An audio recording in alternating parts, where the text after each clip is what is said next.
ಯಾಕೆ ಹೋಗಿದ್ಯಮ್ಮ ನೀನು ಆ ಮನೆಗೆ? ನಾನು ಇಂಡಿಯನ್ ಎಕ್ಸ್‌ಪ್ರೆಸ್‌ನಲ್ಲಿ ಇಂಟರ್ನ್ ಆಗಿ ಕೆಲಸ ಮಾಡ್ತಿದ್ದೇನೆ. ಹಾಗಾಗಿ ಒಂದು ಸ್ಟೋರಿ ರೆಡಿ ಮಾಡ್ತಿದ್ದೆ. ಏನು ಸ್ಟೋರಿ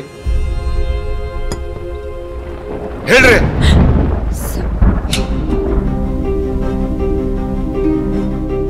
ಸರ್, ನಾನು ಡಬಲ್ ರೋಡ್ ಫ್ಲೈಓವರ್ ಮೇಲೆ ಒಂದು ಸ್ಟೋರಿ ರೆಡಿ ಮಾಡ್ತಾ ಇದ್ದೀನಿ. ಆ ಫ್ಲೈಓವರ್ ಮೇಲೆ ಸರ್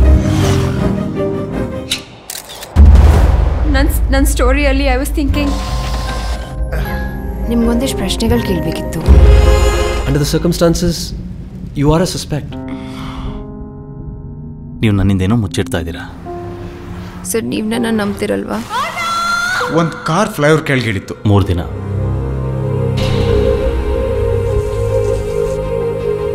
ಮೊದಲನೇ ದಿನ ಚೆನ್ನಾಗೇ ಇದ್ರಿ.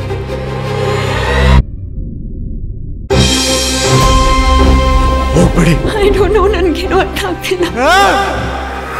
ಕೆಲವು ಪ್ರಶ್ನೆಗಳನ್ನು ಕೇಳಲೇಬಾರ್ದು. ಅವಾಗ ಉತ್ತರ ಸಿಗ್ಲಿಲ್ಲ ಅಂತ ಗಿಲ್ಟೇ ಇರೋದು. ಏನಾದ್ರು ಕತೆ ಹೇಳೋಂಗಿದ್ರೆ ಸ್ವಲ್ಪ ನಂಬೋಂಗೆ ಹೇಳ್ಬೇಕ್ರಿ.